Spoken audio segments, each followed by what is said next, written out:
Alright, y'all, so this is going to be my guide to basically getting the most out of Seyda Neen, the starting town in Morrowind. I'm starting out right from where you finish up picking your class. You can make your final changes here, because this is where we actually have to start doing our first little tricks to just make some money before we leave. So everybody already knows this one, but if you're new to the game or whatever, this limeware platter here is worth 650 gold, which is quite a bit early on. But there is stealing in this game like every other Elder Scrolls game, so normally you just have to look at it and be sad. But what you can do is you just take it, quickly pull up your inventory menu here, and you just drop it on the ground before the guard gets to you. Just like that. Very easy. Guard comes up to you, yells at you, tells you not to do it. Say goodbye, and as he's walking away, you just look down and take it. And now we have the platter, and no bounty. So that is how you easily get the 650 gold limeware platter. Next thing you want to do is come down here. I like to do this because I normally tend to use alchemy, but every character should probably just do it to sell if you don't use alchemy. Take all these alchemy ingredients in those sacks, come up here, and the game kind of tells you to start taking this stuff. So you get your first dagger, you get your bread, you get your first flint, which is 100 gold. Just take all this junk, get your first lockpick. This part here isn't really an exploit, this is what everybody does, what you're kind of expected to do. There we go. Alright, good enough for me. Oh, I was like, why am I so slow? Right here, you just take Fargoth's ring here. You have to do that to proceed. And here's the next part where you need to pay attention. So before you talk to Celis Gravis here, there is a key to the warehouse right here, see? And he's very close to it. And we're basically just doing the same thing we did before with the limeware platter. And we want to drop both the key and the limeware platter here. But he is a lot closer this time, so you have to be very quick. So, see there, I took the key and I opened my thing up immediately. Here, let me make some room to drop it. The only things I need to worry about dropping are the key and the limeware platter. Everything else I stole is fine. He got mad at me, told me not to do it anymore. I'll pick up my stuff.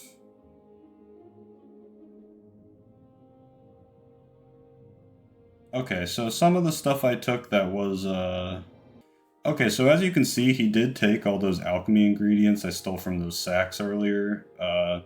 You could drop all those alchemy ingredients if you really want to take them all. You just drop them all just like I did these. But honestly, for my playthroughs, I probably would not even bother doing all that. To be honest, the reason I didn't know that is because I don't normally steal the warehouse key. I normally break in another way. But this is probably the easiest way to break into the warehouse. So yeah, moral of the story, just don't worry about those alchemy ingredients in the sacks at the beginning unless you really want to drop them all and pick them all up again. I still got to keep like the flint from the table and the silver candlestick and the book, which are worth more, and the money I stole, so yeah. So then you get your duties from them, you're out the door. First thing you do, talk to Fargoth here. He says he lost his ring. You just said, yeah, I found it, here, take it. He's a happy camper because he got his ring back, and he tells his homie Arl over here at the store, the only shop in town, that you're a cool dude and your disposition will rise with him. So here's Arl. See, he likes us at 85 disposition now, which is pretty good. So we will get better prices selling to Arl now. Let's just sell our platter, our book, we don't need the directions, we know how to get to Chaos Casades. Sell the flint, sell the shitty dagger, bump it up a couple points, boom, got some good money already. We are a short blade user, so let's just grab ourselves something to use early on, maybe a silver short sword, yep. Grab that. Alright, the next thing we want to do is come upstairs and talk to Hrisgar Flatfoot. and he will give you an opportunity to recover some gold. He explains that Fargoth has a hiding spot in town that he wants you to check out. So you'll do it. Fargoth is the little wood elf that you gave your ring to, if you don't remember. What you want to do is go up to the top of this tower here afterwards.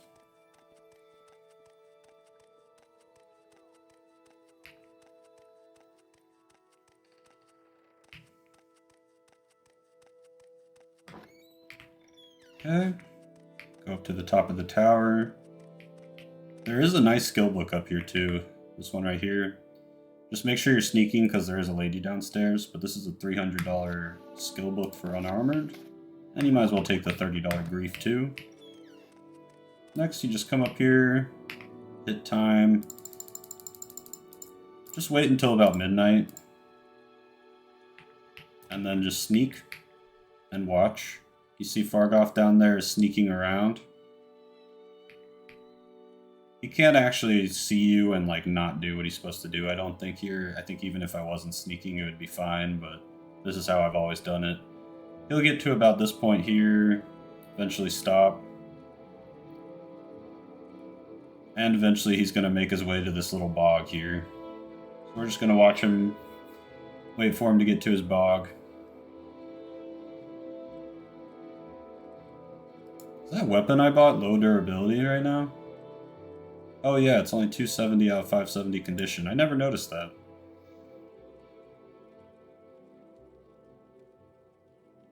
I buy that weapon a lot because silver weapons are pretty good for hitting like all the ghosts that are in the tombs around this area.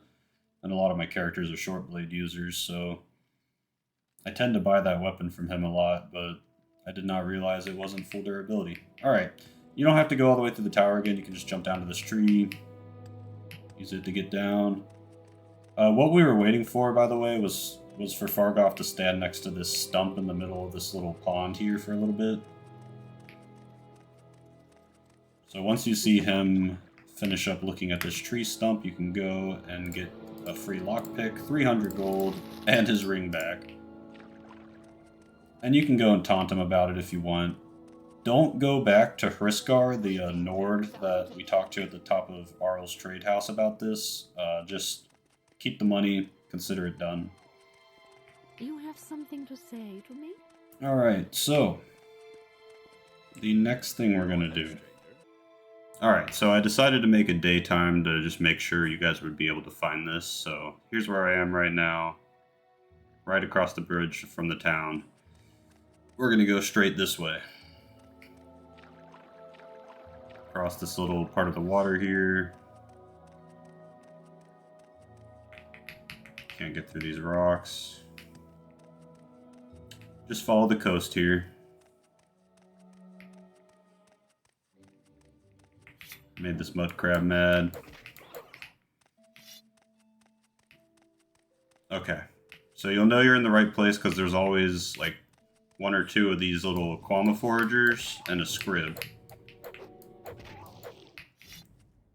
What we're looking for is this body here.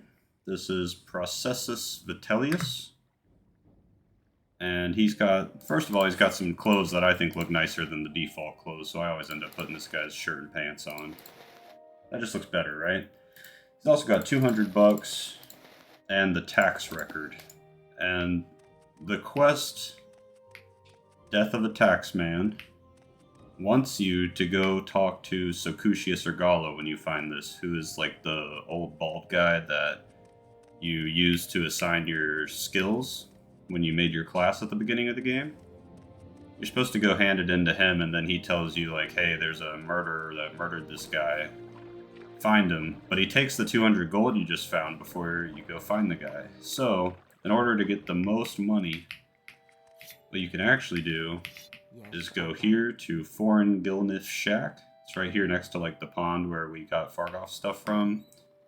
And this is the murderer, so I'm just going to wait a second to get my fatigue back up, and I will use my lover's kiss on him. What is it, Seyda? He resisted it. You in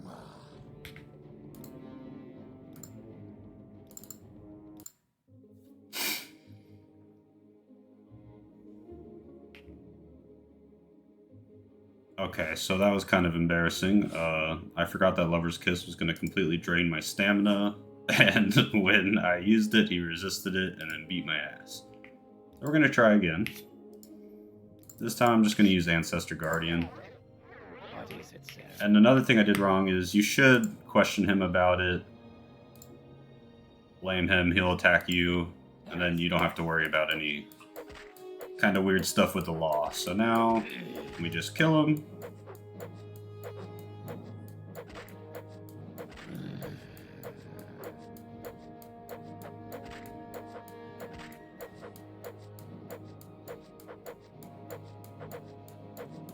Eventually we'll kill him. And you want to take his gold and his ring.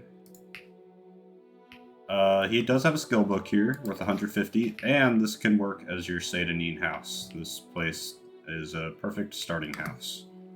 Yes, Sorry, just killed your neighbor, and we will go talk to Nuccius now.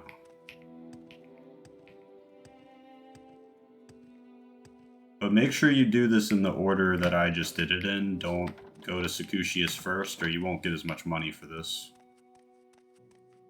This will get you 700 gold instead of 500 total. See, he gave us 500, and he didn't take the 200 that we got from the body. So now we're already up to 1500 gold. There's a couple we could do now, but I like to go back to this lighthouse now. You saw we got that ring from the guy we just killed in the shack. We can actually go find his wife in this tower here, and she will give us some potions for the ring, which I think comes out to be more valuable than just selling the ring. Sarah? So we got 2 standard restore health potions from her. You can also just sell the ring if you want, but I always grab the potions. Okay. Next up, we're going to go talk to that guy right there. Alright, so we're going to talk to this guy here. And say a little advice. He's going to tell you to go talk to the Siltstrider lady and tell her that he sent you. Go ahead, stranger. So let's go talk to the Siltstrider lady who's right up there. Alright, so you tell her Vodunius Nuccius sent us to talk to her. She tells us that he's not happy, and then we go talk to him again. I'll be honest, I don't always do this one because the reward isn't really worth the hassle of running back and forth between these two, but I'm including it just for the sake of completion. So you talk to him. He basically says, yeah, he doesn't like living here, and he'll give you 100, and he wants $100 for his ring, which is worth 240, but it has a really bad enchantment on it that you don't want to wear it. So you can either give him $100 and get the 240 ring, and then maybe sell it for like 120 somewhere and come out like $20 better, or you can just not do this. Yeah. So that's the quest with Vodunius Nuccius, okay? I think you can safely skip that one, to be honest. Alright, we just got a couple more. Most of you will probably know this one. It's like a meme and stuff, but Anytime now. we're just going to walk down this path for a little while until we see something happening in the sky.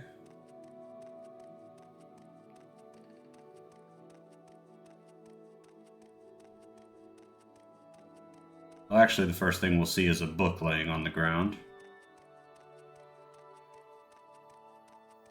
Right? Or can you already see him? No, I don't see him. Jump to make this a little faster.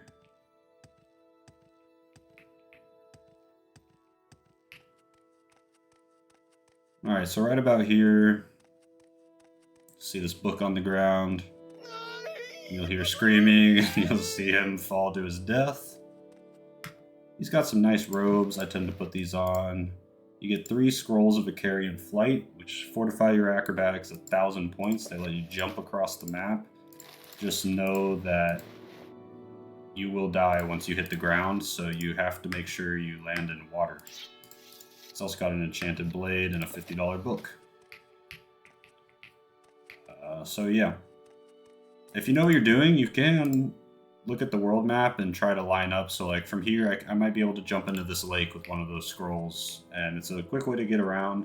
I tend to save them in case I get stuck somewhere, you know? Like there are times where you might end up stuck at the bottom of something like this, in between a couple rocks.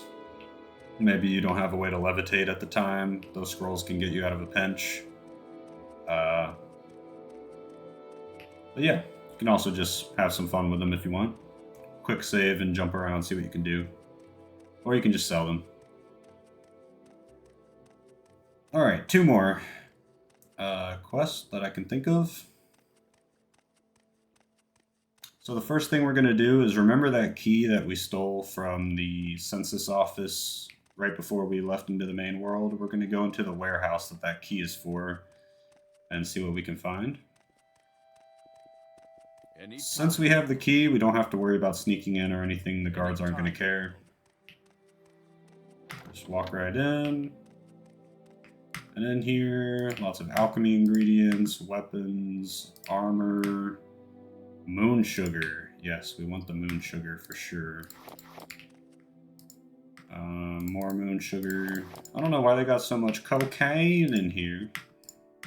Lots of Kwama eggs there. Lots of scuttle. So, you know, you could just sit here and make 20 restore fatigue potions right there with the Kwama eggs and scuttle. More armor, more ingredients, more ingredients, more ingredients. More ingredients, more armor. So lots of alchemy ingredients and armor in here. That's pretty useless. Let's hear it. Guard doesn't even care that we're in here.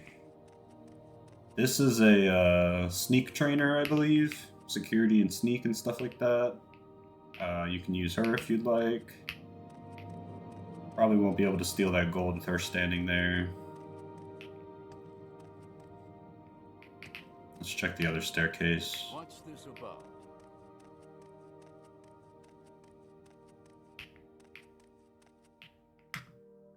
Alright, more armor, more moon sugar. Let's get the moon sugar. Moon sugar. 250 arrows right there. That could be nice if you're a marksman type character. There's some gold. 2 skooma. Those are worth 500 each. Alright, yeah. So the main most valuable thing is definitely the moon sugar and the skooma, but lots of armor pieces and ammunition and alchemy ingredients too. This is a big one. And the last thing we're going to do is check out the cave on the outside of town. There is some slaves to free in there if you're trying to do the Free the Slaves questline. Or make buddies with that lady from House Lalu that wants to free the slaves. There isn't a ton of great loot in here, but there is some moon sugar to get. And I'll show you the best place to sell off that moon sugar after this, and that will probably complete the video, and we'll see how much money we end up with. So I'm just going to rest for a second. Come on here. No, you're the fetcher. Right. She'll have a key for the slaves. Go down here. The slaves are that way, but before that, I like to kill this wizard because he is the scariest guy in here. I don't think I'll have Ancestor's Guardian back. Let's try Lover's Kiss. He's got range spells that you can kind of dodge if you're careful. Oh, it looks like he's going for a touch spell here. Alright, so I paralyzed him. I have no fatigue, but I'm getting lucky and hitting him anyway.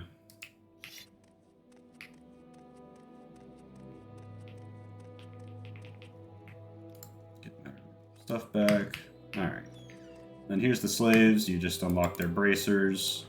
They don't give you anything or even say anything to you, but Speak quickly. there is a quest line in the game for freeing a certain amount of them that I like to do when I'm playing as a character I think is a good guy. If I'm playing a Dark Elf, I normally just leave them in there, because that's what a real red-blooded Dark Elf would do. This chick has ninja stars. I have you.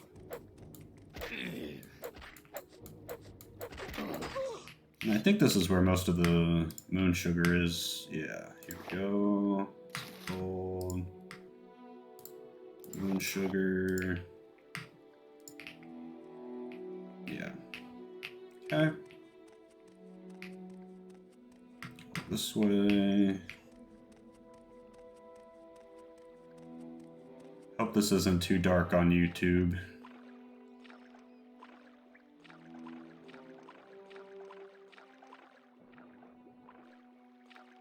Alright, so right here you just gotta go underwater. There is a potion right here to grab with levitate, which is nice to get early on for sure. Levitate is very handy in this game. You should definitely find a way to do it regularly as soon as you can.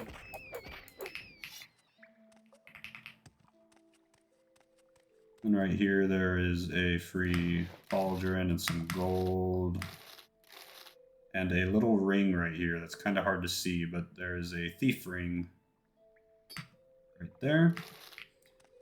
You know what that reminds me of? There is one more cave we should probably look at after this, because it has one of the best rings in the game in it, and it's pretty close. So we'll probably do that too. Why not? This video is already getting kind of long. Why not make it a little longer? Okay. So that's that cave done. Whoops.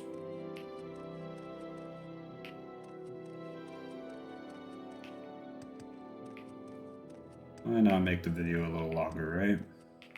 Heal up. Oh, I'm getting attacked by the, This is good to show, actually. So this is a Dark Brotherhood assassin. If you have the DLC, this guy will randomly show up and attack you when you go to sleep sometimes until you go to Mournhold, which is the location of the DLC. So if you don't know how to do that, you go to Ebonheart. You can take a boat. You can take the Silt Strider to Vivec and then take the boat to Ebonheart. And then from Ebonheart, you can talk to someone there who will teleport you to Mournhold, and then this guy will stop showing up, basically. But yeah, just look up how to stop the Dark Brotherhood from attacking you if you want to know more. Let's see if I don't die here. He's not as tough as he looks. Like, I have no fatigue and I'm holding my own here. Yeah, so this guy's armor is worth a lot. I think it's kind of, and this dart is worth a lot too. I think it's kind of lame to take all this guy's stuff and wear it, but I do tend to take it and sell it.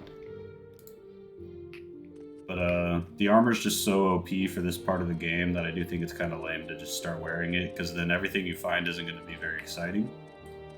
But it's your game, you know? You can totally wear it if you want. Make it daytime just so you guys can see better. I'll show you the other cave that's kind of nice to go to at this part of the game.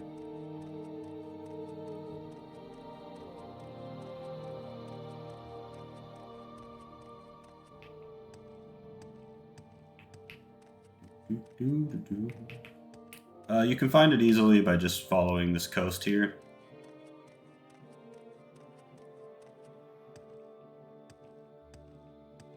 Kind of just like we did to get to the dead body with the tax records.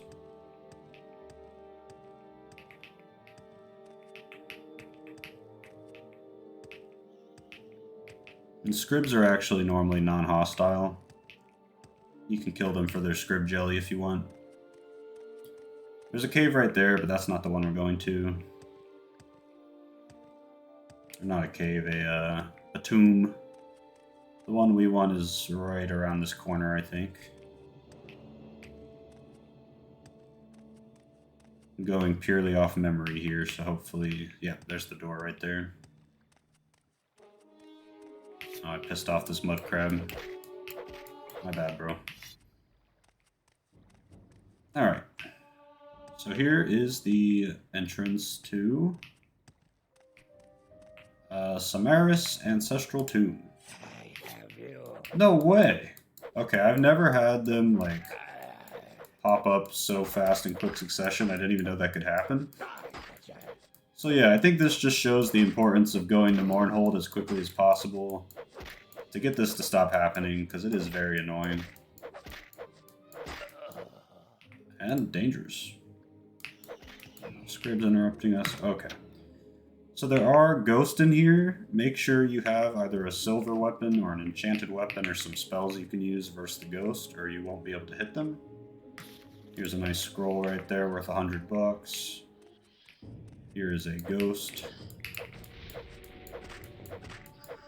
Okay. Let's see if there's anything worth taking here. Here's another good scroll. I want to go in here. This is definitely the hardest thing we're going to fight in this video. As you can see, it damaged my strength and endurance. So he lowered my strength and endurance a little bit there, but as you can see, it returned back to normal. Sometimes they will permanently damage those stats, and you'll have to find ways to heal them with like shrines at temples or potions. But luckily, we did not get permanently damaged there. Maybe only the greater bone walkers can do the permanent damage. I can't remember. So anyway, yeah. So this is what we're looking for, the Lord Bryn urn. There's some very sad lore about this. If you don't know, basically before the game came out, there was like a forum for the game development happening, and Elder Scrolls fans were on there, and this is like an urn for a guy that was on the forums a lot that passed away before the game came out. They made this little urn for him and put a badass ring in it. So let's see if this kills us. Oh, wow. Alright, we barely survived. So yeah, we have 40 HP. If you just heal up before you do this, you should live. Otherwise, you can use a probe on it to, you know, be safer. But anyway, here's what we were looking for, the Mentor's Ring. It's worth 8,000, but you don't want to sell it because it gives you a permanent buff to your int and willpower by 10 points. Which is awesome. There's not a lot of stuff in the game as good as that. So definitely want to come get this.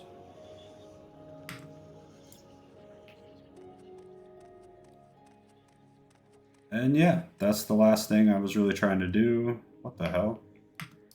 That's really weird that the ghost didn't like turn into dust or whatever when we killed it. It's just stuck there. That is very strange. So yeah, I'm gonna go to the Silt Strider and I will skip to that part of the video. Alright, so we've gotten to the Silt Strider now, and we are going to take it to Balmora because we have 34 units of cocaine and 2 units of skooma to sell.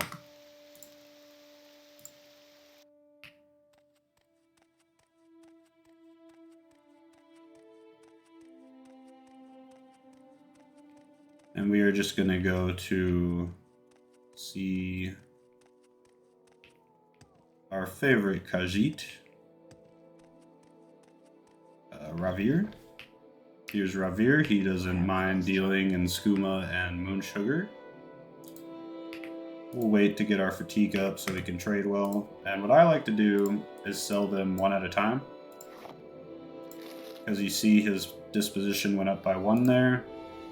Sell another one. This position went up by 1 there. Sell another one, so on and so forth. I do this because I use this trader a lot, and the higher his disposition, the better prices I get. If it's too tedious for you, you can totally just sell them all. You will not make as much money, but it'll be close, and you won't have to do all this.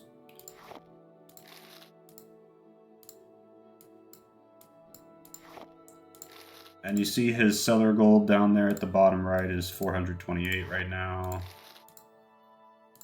You'll notice I'm selling the moon sugar for a little more. Not every time, but it does go up by 1 sometimes after his disposition rises a little. And what we'll do when he runs out of gold is we will just wait 24 hours and he will get all his gold back.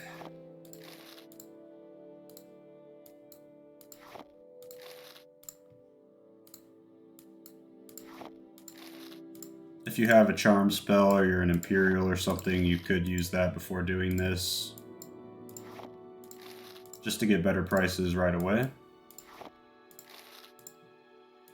Or so you don't have to do the tedium of it. But I don't really mind.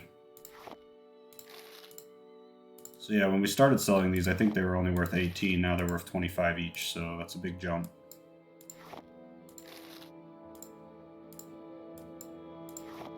$26. Alright, now I'll go ahead and wait 24 hours. He's got all his gold back. We'll sell some more. Alright, let's see if we can sell the skooma. It's worth 500. We'll buy it for 290 at this point. Might not seem like a good deal, but it is a good deal. Because this stuff is hard to find buyers for. Now I'll buy it for 293. Anything else we want to sell, Revere? We could sell our Dark Brotherhood stuff here, I guess. Go. Well, that feels a little disingenuous, because that's not really part of what I wanted to show with the getting money at the from just Seyda Neen. So we'll ignore about $300 I have here, but we came out at around 3 grand from what we did in Seyda Neen, and we have one of the best rings in the game. We have a Journeyman's Lockpick.